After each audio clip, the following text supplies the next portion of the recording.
Throughout history, mankind has wanted to glide silently above the earth like the birds. But only in the last few years has technology enabled us to develop machines which can stay up long enough to see large tracts of country spread out below. One part of Britain that is particularly familiar to glider pilots is the Dunstable Downs. In the 1930s, gliding enthusiasts quickly saw that this was an ideal spot for hill soaring. They used the wall of air climbing over the downs to hold up their elementary gliders. Today's hang gliders use that same principle.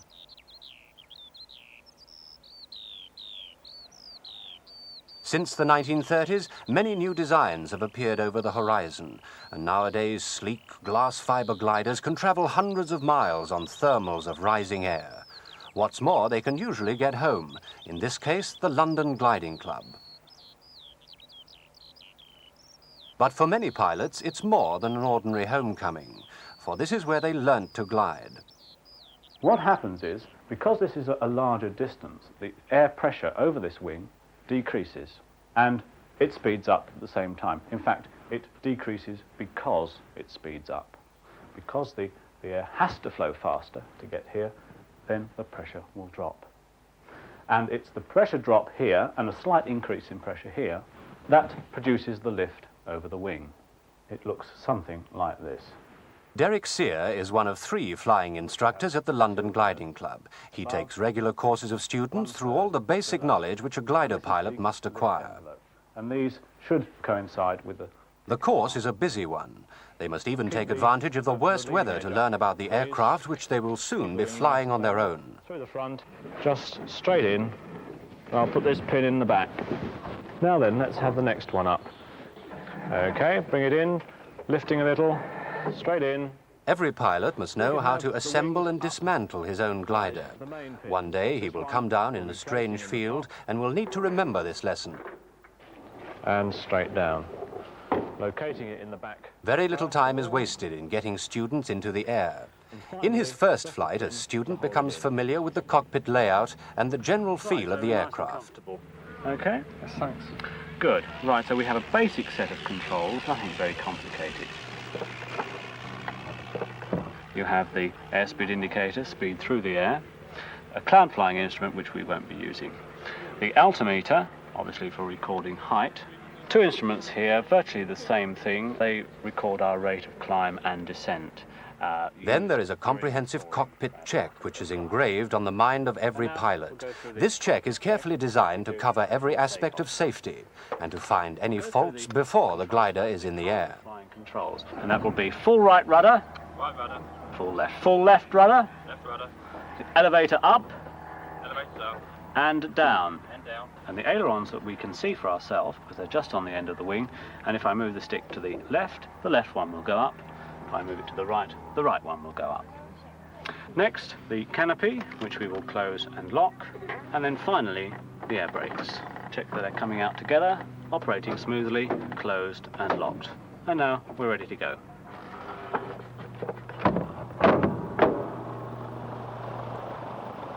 I'm going to ask if there is anything coming in by simply saying, all clear above and behind.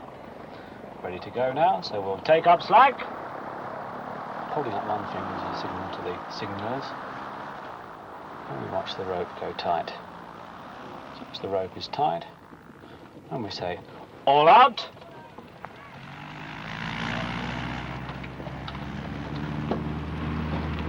And get the aircraft running on its main wheel as quickly as we can. Steering it with the rudder. Just about ready to fly now. There we go. Keeping it low down behind the tug aircraft. And as he gathers speed and begins to climb away... For his first flight, the student is towed up to 3,000 feet by a powered aircraft or tug. From this height, he will be able to familiarize himself with the landmarks around the airfield, as well as learn the basic controls of the glider. And I'm going to release the cable, and as I release, the tug will dive away to the right. So I'm going to release now. Here we go, turning away to the left, the tug going away to the right. And there we are in free flight. Flying a glider needs a delicate touch, and many pilots are nervous and tense on their first few flights. It takes time to get used to the controls. First of all, we'll have a jolly good look round, particularly in the direction that we're going to turn. And then we'll go stick and rudder together. There's the angle of bank, bringing the stick back, leaving on a small amount of rudder, and keeping the attitude constant. And round we go in the turn. And to come out of the turn, it's simply the reverse of the entry. Most important of all, and perhaps the most difficult, is the approach and landing. Keeping the speed nice and steady, I'm now going to use the air brakes just to increase my rate of descent. Doing the final turn into land now. Bringing the wings level. A little bit more air brake just to increase the rate of descent. Coming down nicely. Looking well ahead for the landing, gently raising the nose. Keeping the aircraft in the air till she touches down, rolling to a halt, steering with the rudder, keeping the wings level until she finally stops. But the luxury of being towed by an aircraft at takeoff doesn't last for long. For the rest of the course, the students are hauled up by a winch. With this type of launch, the glider releases 800 feet from the ground. Although this calls for a slightly different technique from a student, it does mean that he will get the maximum number of practice landings in the day. And allow the aircraft to lift off of its own accord. 2 or more instructors are working full-time, taking the students up and teaching them something new on each flight. To lower the nose a little below the normal gliding attitude and release the cable twice. Right, we'll have the canopy down now. Practice and experience are the only things that get a student to the point where he can soar along over the country below, and that is everyone's ambition. Close. Of course, not everyone can fly at the same time, and those who aren't flying act as a crew to help get the aircraft off the ground.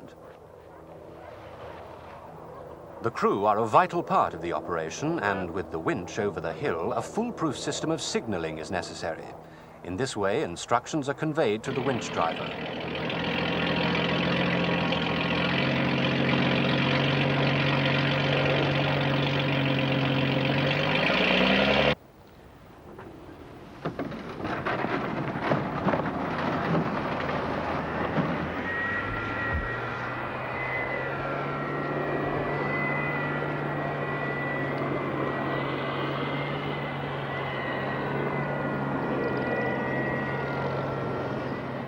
The students take it in turns to be launched into the air.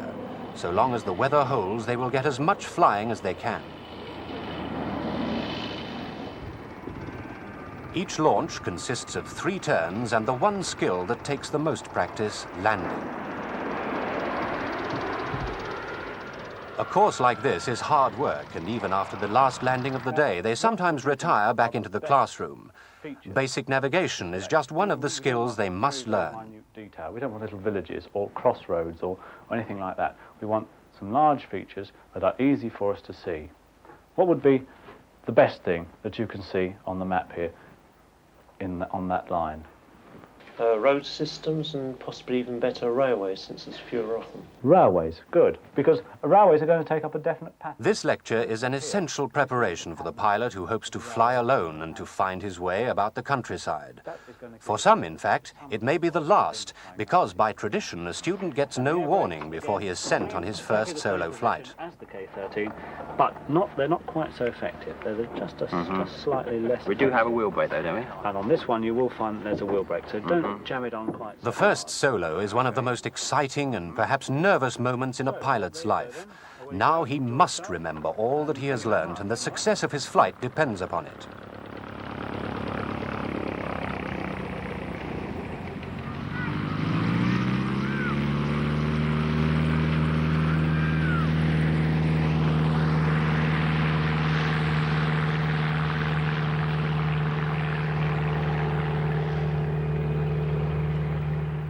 It's possible to fly alone after only 2 weeks of intensive training, but usually it takes much longer than that.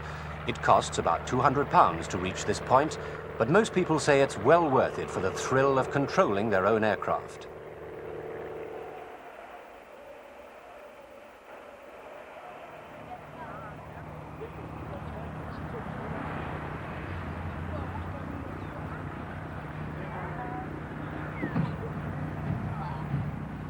Although he has only been up for a few minutes, the end of the first solo is a moment of self-congratulations for both instructor and pupil.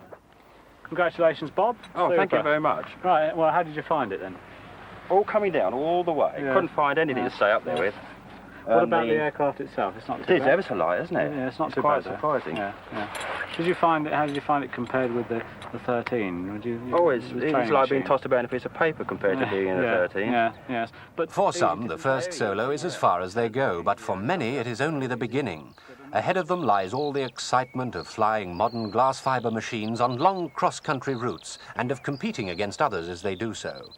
This summer, the best of Britain's gliders gathered at Dunstable for the National Gliding Championships.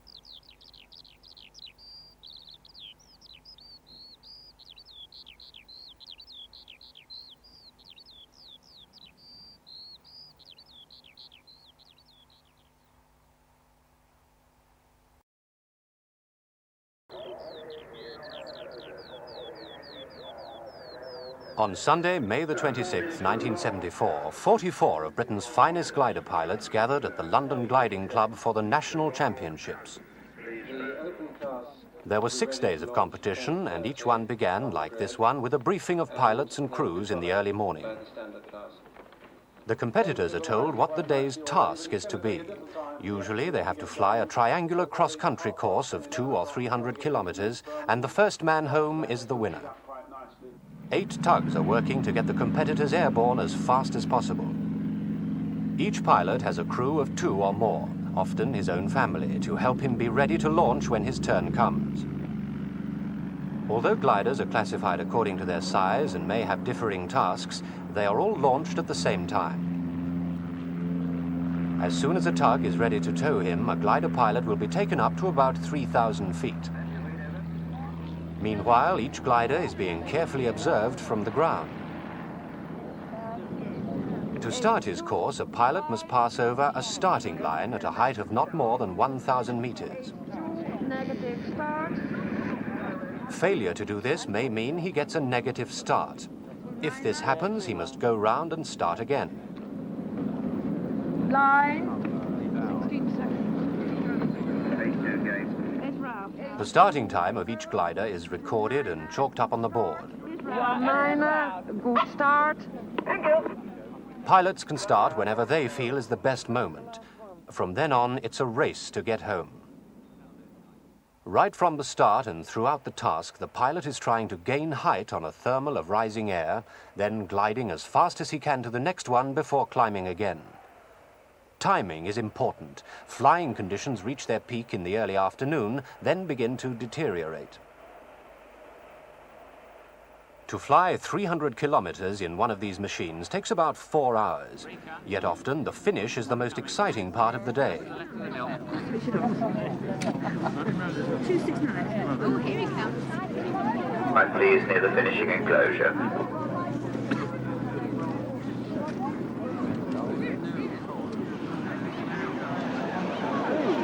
No!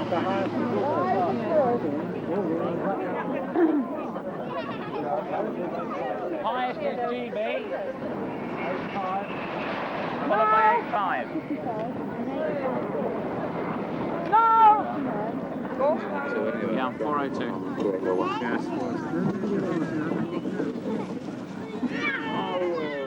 As the pilots come in, they must submit 2 items of proof that they have rounded all the points of the triangle and have not landed out on the way.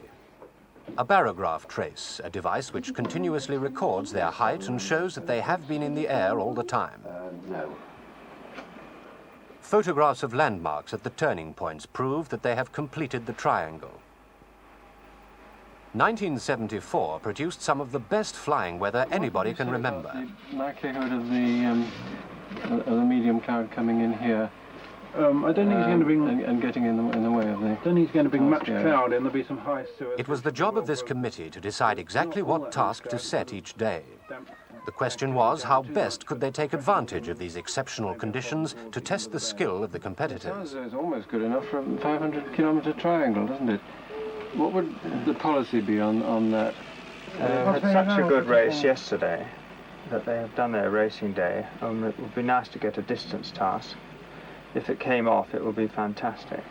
So I should set them the Gradually, distance it became task. apparent that they had an opportunity to set the longest task ever during the national championships. If we send them this way around, we risk sea breeze effect. The air coming in off the North Sea, damping down thermal activity on the last return leg. It's a major ambition of many pilots to fly 500 kilometers, and this could be their chance to do it in competition. Thermals. But certainly the winds would suggest it would be better to go the clockwise way. For the open class, they set a triangle of 502.2 kilometers, further than it is from London to Carlisle.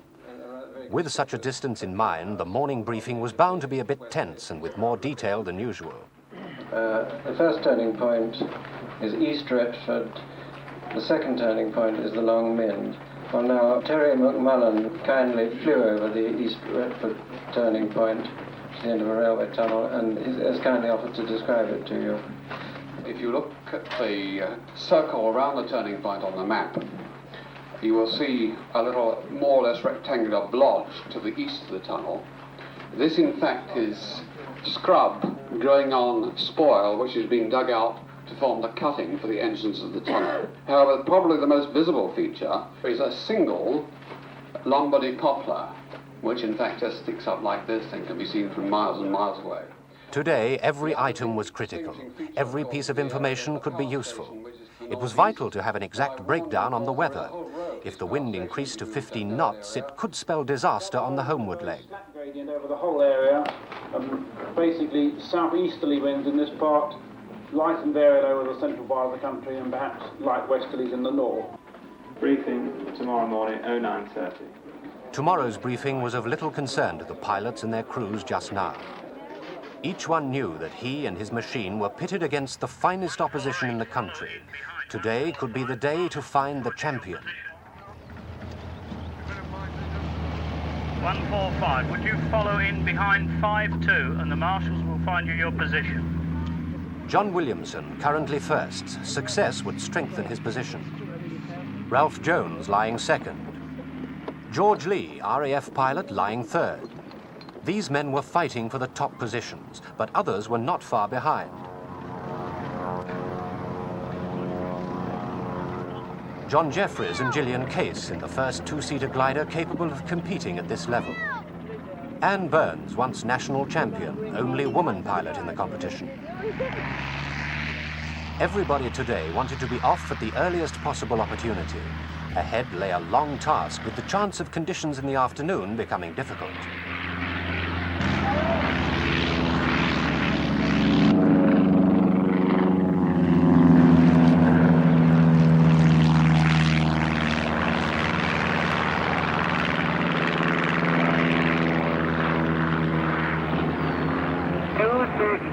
Gate. 260, go. 484. Good. As soon as an experienced pilot decides to cross the start line, others are likely to follow. John Jeffries in number 566 knows local conditions as well as anybody. He's manager of the London Gliding Club and was one of the first to go. 566 gate.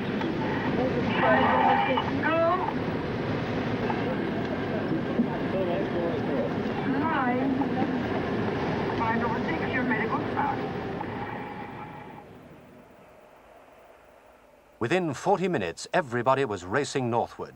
The going was good. Mobile 566 approaching Bedford, we're okay. 566, roger.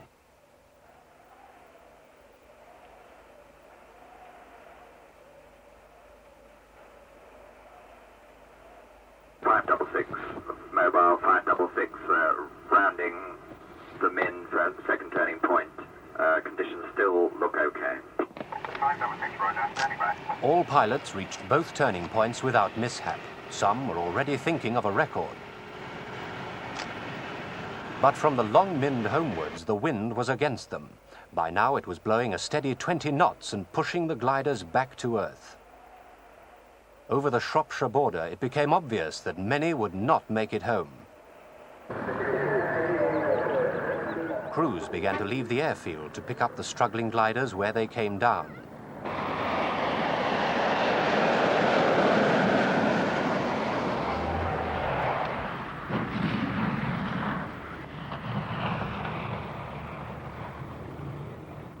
For many, the conditions became impossible and they had to land where they could. John Jeffries found that his two-seater fared as well as many of the sleeker solo machines, but he and his navigator, among many others, were forced down in the Cotswolds. Well, I think we're just down by Morton in the Marsh, by that railway line. As evening drew on, the airfield was quiet. People began to speculate on who would get home. But for one man, the day was an unqualified success. George Lee, when he crossed the finishing line, became the first man to complete 500 kilometers in a UK national competition. He also secured for himself a lead that was to make him the new British champion. Only 3 pilots could complete that tremendous task. Barry Goldsborough and the Polish Frank Pozerskis also got home and helped to make Nationals Week at Dunstable memorable as one of spectacular flying.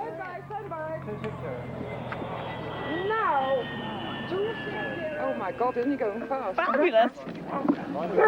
There's one directly behind the mast. Student pilots of the future will be told of John Williamson's record of 306 kilometers at a speed of 103 kilometers an hour, and how he lost it 28 minutes later to Ralph Jones, who retrieved his own record, flying the course just half a minute faster. And everyone will remember the evening when it looked as if the flamboyant Frank Pozerskis wouldn't get home. From nearly a mile away, he is only just high enough to see the little red finishing markers inside the airfield. To complete the task, he must cross those markers. Come on, up. You can get down. Mind my line. Brian. Your line's not going to worry you. No, I'm sure it isn't, but, you know. No chance. No. I don't know. Come on, up. It looks a long way, that. No. He's going now. He already decided. It's this side.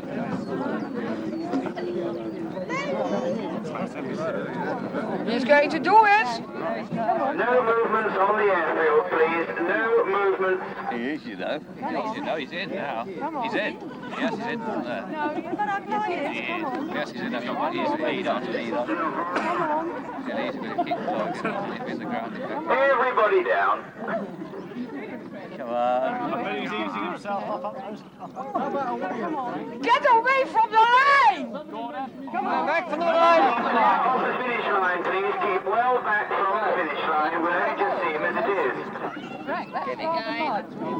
Oh, he's not going to make it.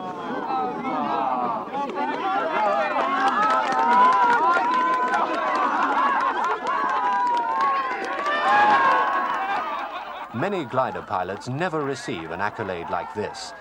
But whether they are aspiring champions or just learning, there is a common bond which holds all gliding people together. For they alone have experienced the thrills and the peace of exploring the country below them in silent flight.